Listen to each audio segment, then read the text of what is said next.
Hello friends, உங்களுக்கு ஒருத்தரை பிடிக்கும்னா நீங்கள் அவங்களுக்காக என்னென்ன பண்ணுவீங்க? மேக்ஸிமம் உங்களோட ப்ரொஃபைல் பிக்சரில் அவங்களோட ஃபோட்டோ வைப்பீங்க, ஸ்டேட்டஸில் அவங்களோட ஃபோட்டோ வைப்பீங்க, அப்புறம் உங்களுக்கு தெரிஞ்சவங்க கிட்டலாம் அவங்கள பற்றி பெருமையாக பேசுவீங்க. இதெல்லாம் ஓகே. ஆனால் உங்களுக்கு பிடிச்ச ஒருத்தரை பற்றி நீங்கள் பேசணும் அப்படிங்கிறதுக்காக இன்னொருத்தரை அசிங்கப்படுத்தி பேசுகிறதுல என்ன நியாயம் இருக்குது? இது அவர் மேலே இருக்க அன்பா இல்லை வன்மமா? இதை பற்றி தான் இன்றைக்கி நம்ம இந்த வீடியோவில் டீட்டெயிலாக பேச போகிறோம். Welcome to Nandhas nexus. நான் உங்கள் நந்தா.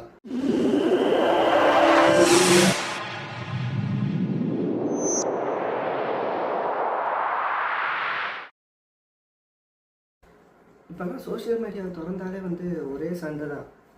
அவங்களுக்கு பிடிச்ச நடிகரை அவங்க பாராட்டணுங்கிறதுக்காக இன்னொரு நடிகரை மட்டம் தட்டி பேசுகிறது. இப்போ ஒருத்தருக்கு பிடிச்ச அரசியல் தலைவரை பற்றி பேசணுங்கிறதுக்காக இன்னொருத்தரை உருவி கேலி பண்ணுறது. நம்மளால் பெரிய ஆளுன்னு காட்டணுங்கிறதுக்காக இன்னொரு ஆளை சின்ன ஆளுன்னு காட்டினா தான் முடியும்னு ஒரு தப்பான மனநிலை நம்மளுக்கு மத்தியில் உருவாகி இருக்குல்ல. இப்போது ரசனைங்கிறது ஒவ்வொரு மனுஷன்கிட்டையும் தான் இருக்குது. இப்போ அவங்களுக்கு பிடிச்சவங்க அவங்கள பாராட்டணும் அப்படிங்கிறதுக்காக இன்னொரு மனுஷனோட திறமை, அவரோட முயற்சியை தான் நம்ம தப்பாக பேசக்கூடாது இல்லையா? இப்போ உதாரணத்துக்கு பிரியாணி நல்ல டிஷ் தான். ஆனால் பிரியாணி நல்லா இருக்கும் அப்படிங்கிறதுக்காகவே தயிர் சாதம் ஒன்றும் மட்டமானது கிடையாதுல்ல. அந்த மாதிரி தானே இதுவும். இப்போது இவங்க இப்படி பேசுகிறாங்க அப்படின்றதுனால அவங்களுக்கு எந்த பாதிப்புமே இருக்க போகிறதில்ல. ஏன்னா இவங்க பேசுகிறாங்கன்றது கூட அவங்களுக்கு மேக்ஸிமம் தெரிய போகிறதில்ல. இது இப்போ 2 பேருக்குள்ளே ஜாலியாக ஆரம்பிக்குதுன்னு வைங்களேன். இப்போ இவருக்கு பிடிச்சவரை பற்றி இவர் பேசுகிறாரு, அவருக்கு பிடிச்சவரை பற்றி அவர் பேசுகிறாரு அப்படின்னா ஒரு கட்டத்தில் இது இந்த ஜாலிங்கிறத தாண்டி வன்மமாக மாறுறதுக்கும் வாய்ப்பு இருக்குது. குடும்பத்தில் இருக்கிறவங்கள பற்றி பேசுகிறதுக்கு கூட வாய்ப்பு இருக்குல்ல. அவங்க இப்படி பேசுகிறதுனாலேயே அவங்கள சுற்றி இருக்கிறவங்களுக்கு மத்தியில் என்ன இவர் மேலே தான் ஒரு தப்பான அபிப்பிராயம் உருவாகும். என்னடா நம்ம கூட இருக்காரா, ஆனால் இவர் இந்த மாதிரிலாம் பேசுகிறாரு அப்படின்னு சொல்லிட்டு இவருக்கு தான் ஒரு தப்பான அபிப்பிராயம் உருவாகும்.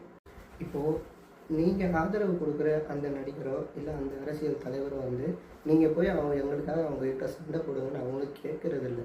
இப்போ அவங்கள உங்களுக்கு பிடிச்சிருக்கு அப்படிங்கிற ஒரே காரணத்துக்காக அவங்கள பற்றி நீங்கள் தப்பாக பேசுறதுனால உங்கள் குடும்பத்துக்கு மத்தியிலையோ இல்லை உங்களுக்கு தெரிஞ்சவங்க வட்டாரத்துலேயோ உங்கள் பேர் தான் டேமேஜ் ஆக போகுது.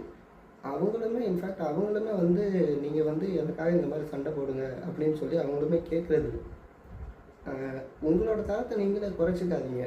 அதுதான் நானும் சொல்ல வரேன். இனிமேல் ஒருத்தரை பாராட்டுறதுக்கு முன்னாடியோ இல்லை திட்டுறதுக்கு முன்னாடியோ ஒரு நிமிஷம் யோசிச்சு பாருங்களேன். இவரை விட இவர் பெட்டர், அதனால் இவரை எனக்கு பிடிக்கும் அப்படின்னு சொல்லாமல் இவர்கிட்ட எனக்கு இந்த விஷயம் பிடிக்கும், அதனால் இவரை எனக்கு பிடிச்சிருக்கு, அந்த மாதிரி நீங்கள் சொல்லி பாருங்கள். நீங்கள் பேசுகிறது மூலயமா அவர் மேலே இருக்க அன்பு உங்களுக்கு வெளிப்படலாமே தவிர்த்து இன்னொருத்தரை பற்றி பேசி எதுக்காக அந்த வன்மம் எதுக்காக வெளியே வரணும்? இந்த மாதிரி மற்றவங்களை மட்டும் தட்டுற கலாச்சாரம் மாறணுமா இல்லையா? உங்களோட கருத்துக்களை நீங்கள் கமெண்ட்ஸில் சொல்லுங்கள். நன்றி.